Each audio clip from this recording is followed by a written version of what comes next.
Do you want to relax?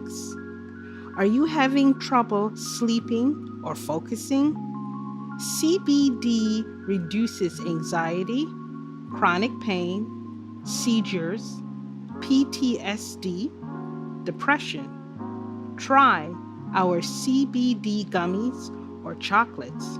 You will be very satisfied. Visit cbdcollections.net. cbdcollections.net. cbdcollections.net.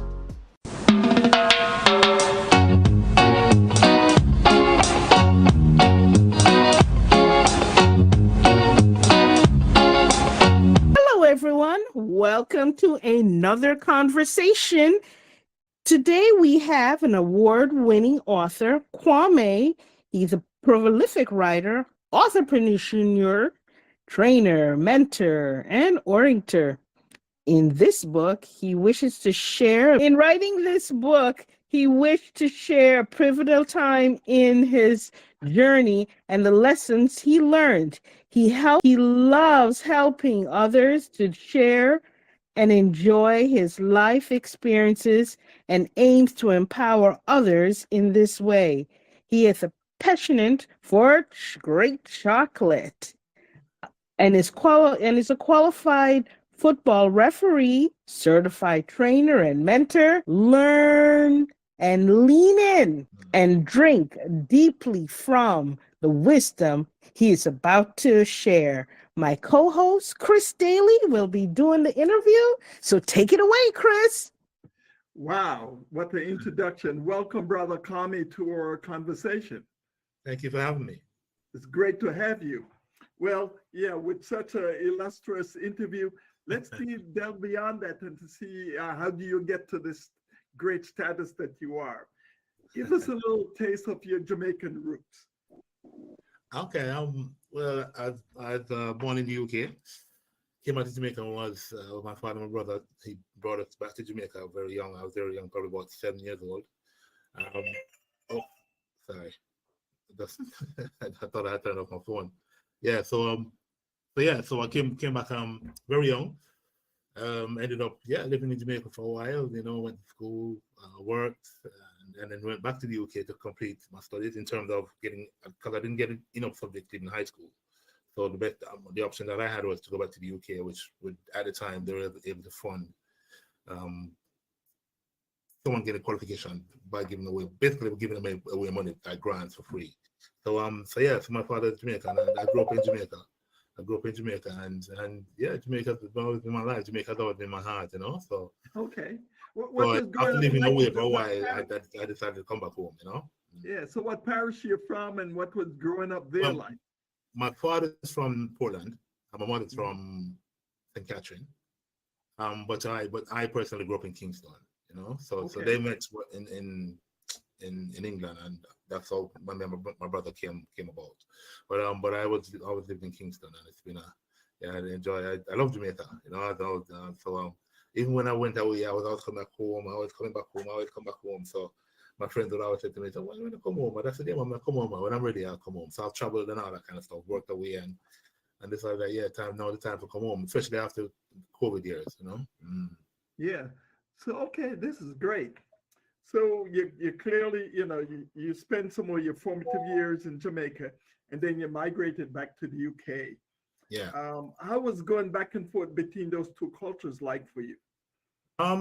It wasn't a problem because it's a matter of being yourself. Anywhere you are. So for me, it was basically just knowing who I am and actually having that opportunity to learn what I which I did. So for me, it was about always being present as a Jamaican, because I was never one to give up my culture, give up who I am. I was always present, knowing who I am as a Jamaican, because I don't want anything else, even though I was born in the UK. But so for me, it was never a problem switching, and I always knew that being in the UK was never home, even though I was born there. You know what I mean? Because Jamaica it's my heart. I've always been in Jamaica. I'm even from a very young age. When I came to Jamaica at that age, I didn't know anything about Jamaica, obviously, because I'm young. But growing up and then making the attachments and having the roots, my roots here, going back to the UK, I realized that the UK was never going to be my home.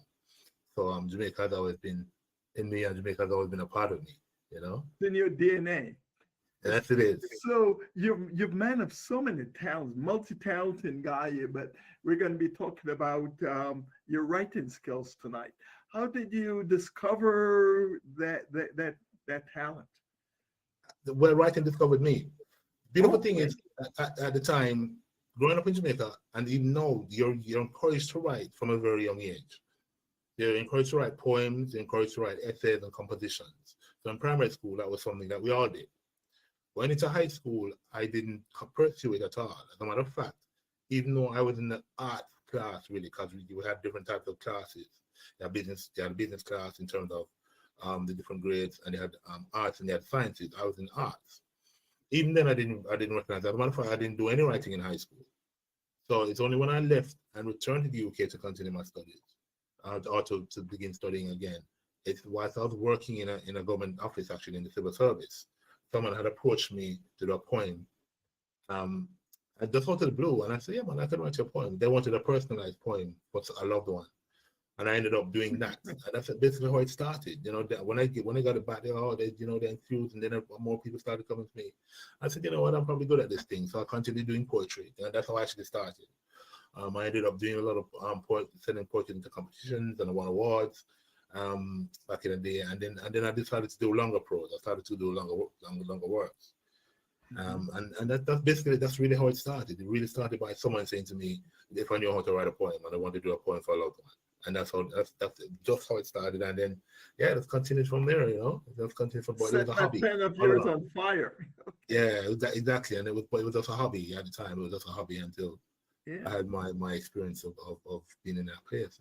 And that's when the revelation came that I'm good at what I was doing, but there's something more that I need to give.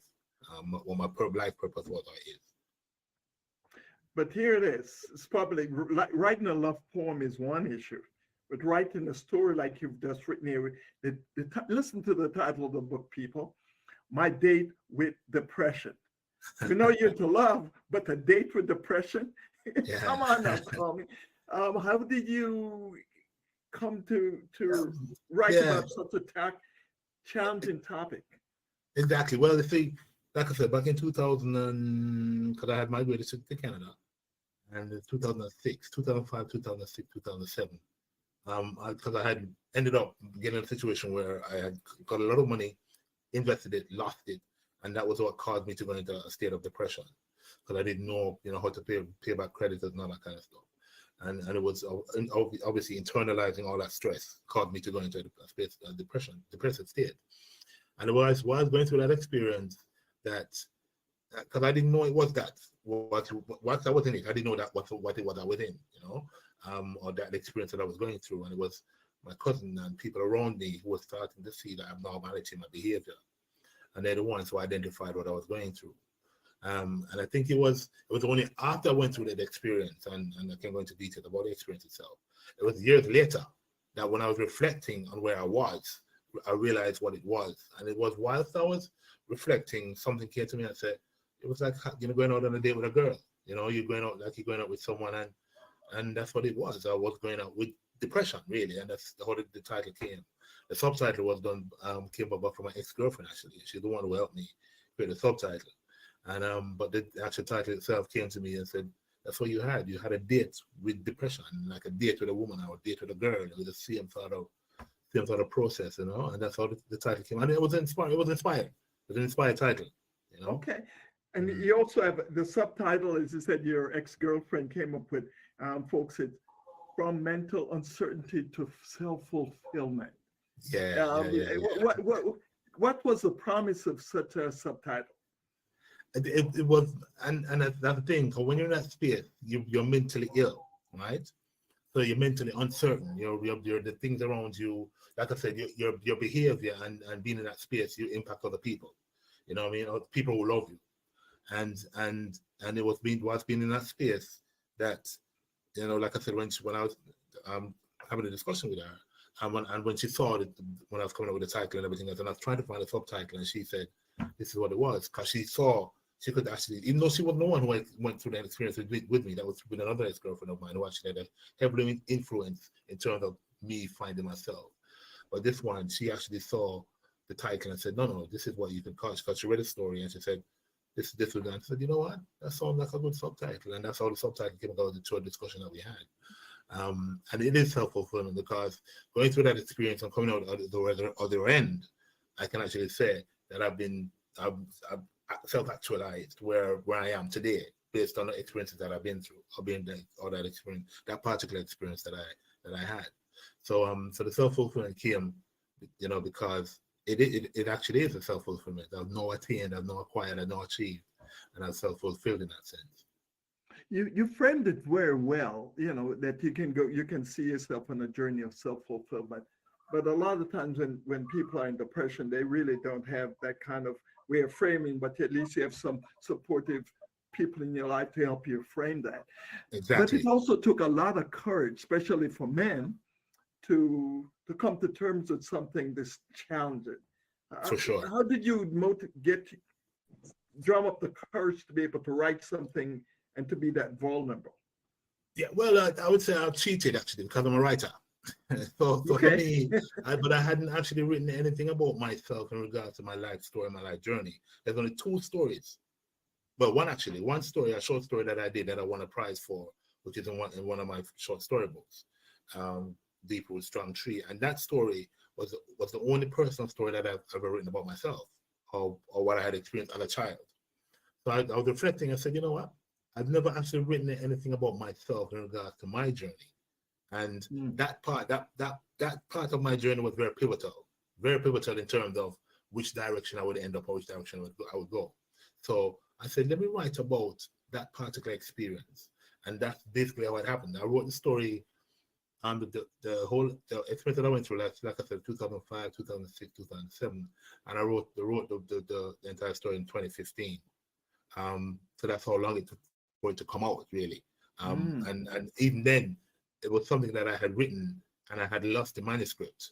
And it's only when I realized, I only refound it when I was looking at Facebook, and I had sent it to a friend of mine, a male friend of mine, and because the USB stick that I had was corrupted, and I sent it, and I realized that I had sent it to a male friend of mine, and I said, "Oh wow, look, this is the book that I'd written," and I didn't went, and that's really how it. And I said, "I'm supposed to put this book out now," because I refound it. I relocated it and said, because I was looking for it, but like I said, the stick that I had was corrupted, and it got lost. And it was just by chance that I was looking at his name and saw that I had sent him an attachment of the manuscript, and I downloaded it. Yeah, downloaded it, 2015, and then said, you know what, I'm putting this out to print, and that's exactly how it happened.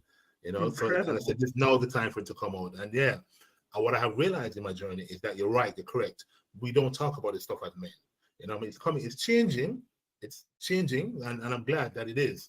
And I guess I'm one of the first to actually write an experience as a Black African Caribbean man about the journey, that journey. I guess I'm one of the first. So yeah, it was birthed at the right time. Okay, neat. So you wrote this masterpiece here. Take us inside of it a little and kind of give us a sense of how you organize telling the story. Okay, well, it's organized in a way where, and like I said, I lived in Canada. Canada happened for a reason. I didn't realize it at the time.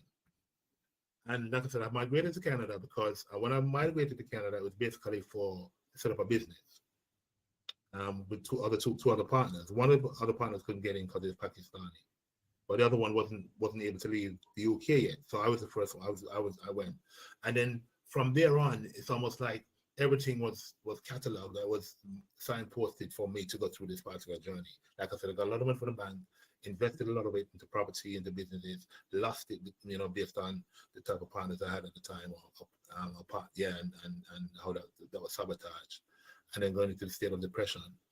And then like I said, it was those around me who identified us for what I was going through. And the book itself catalogs those experiences. You know what I mean? It catalogs, so for example, it catalogs the reason I went into state of depression.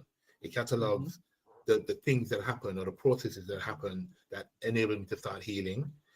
and and within that in itself is a lot of conflict. So it's conflict with, for example, in conflicts in terms of growing up, what happened in terms of the childhood trauma that I experienced as a child. It talks about religion and it talks about going to the motherland, going to Africa. So it's all these things that catalog that experiences within the book. And as you go along, you'll see the transition or the movement of how I move from one state to the next. And within the book itself, at the end, it actually gives tips on how someone can, because it's also a self-help book. Because along the way, All right. so, there's parts of the book where people can actually write about their own journey and, exactly. and taking them along. So if you would give, what would be the three, for the folks who are going to be taking this, giving the way for gifts already for the holidays coming up, what are some of the three takeaways you would suggest that you aim at giving people? The three takeaways I would say probably in terms of, because I had 8 tips in the book. One is talk, especially for men. Talk, because we don't talk.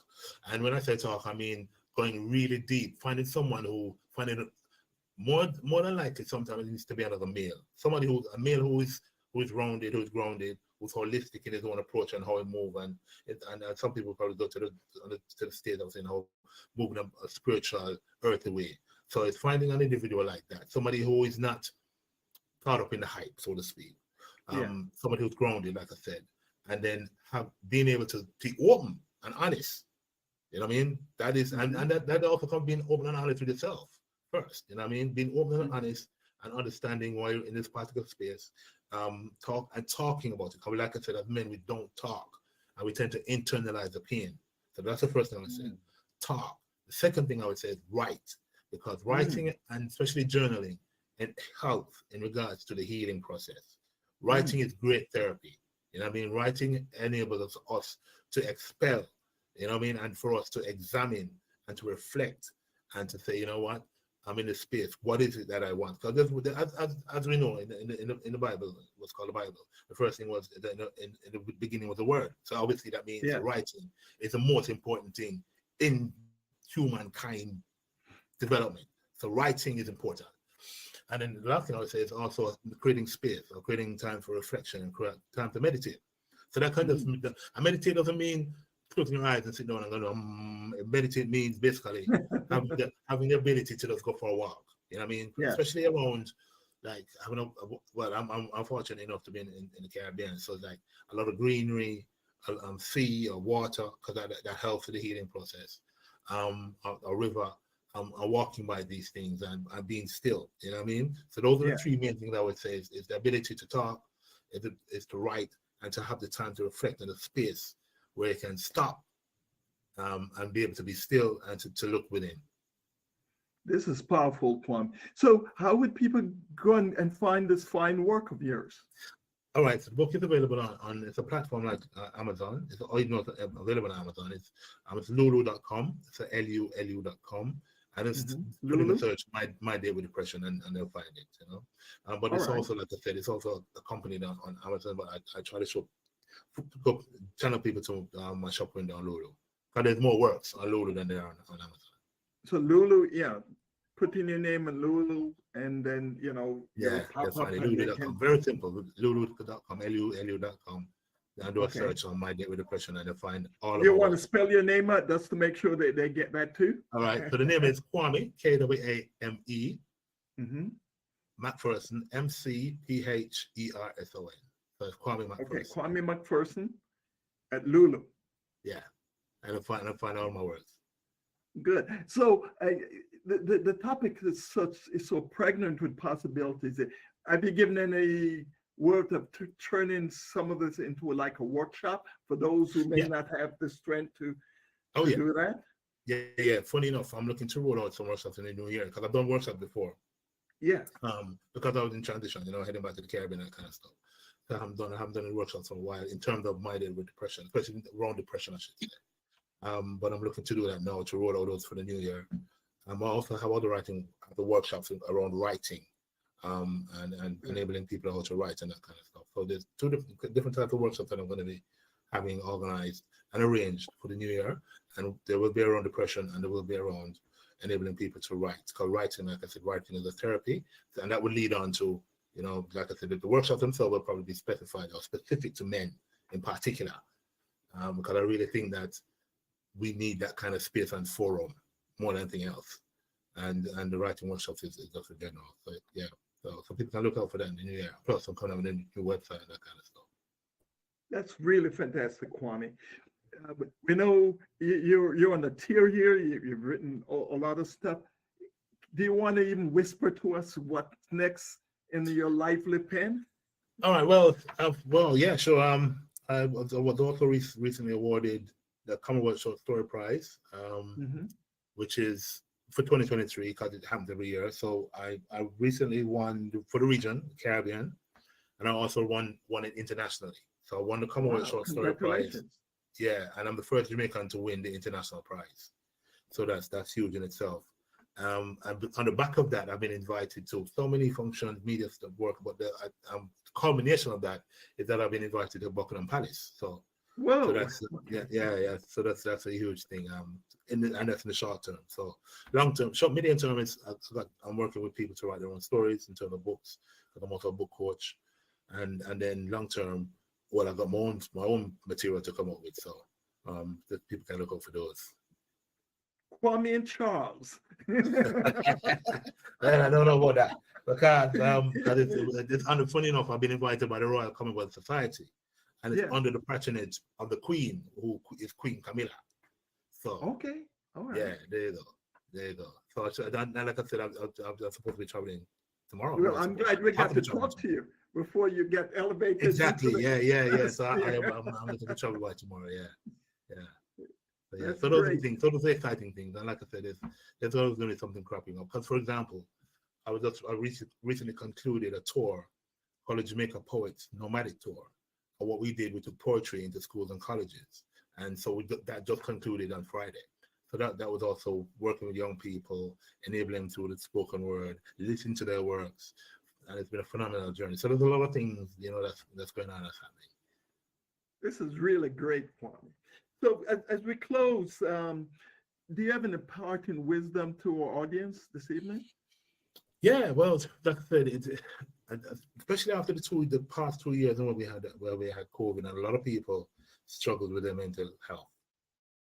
And the funny thing is, when we're going into the COVID and those 2 years, I said to myself, there's going to be a lot of people who will have challenges mentally because we have never been in a situation where life stopped. Really, we haven't had that.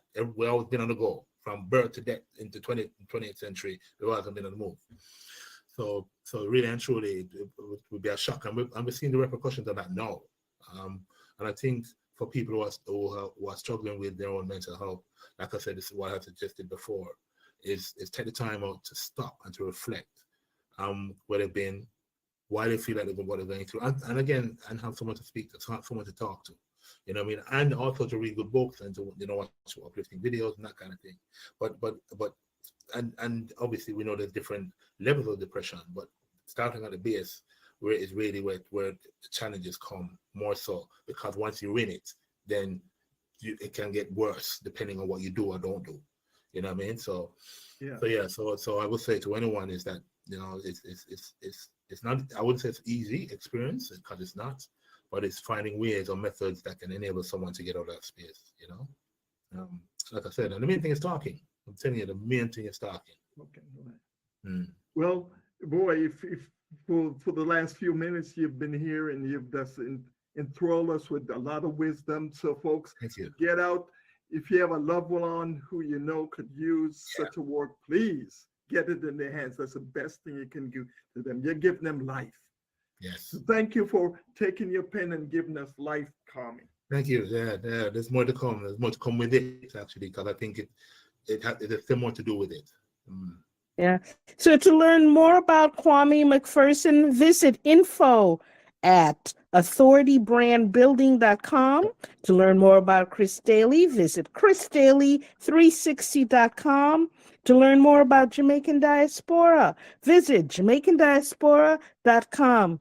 Kwame, we really enjoyed you. We had you for our audience, we this is our second interview with Kwame. So Yeah. just look into the archives and you can hear the first one, but really support this one, this particular edition, because there's a lot of men who have kept silence, and this is an outlet for them to get their feelings out.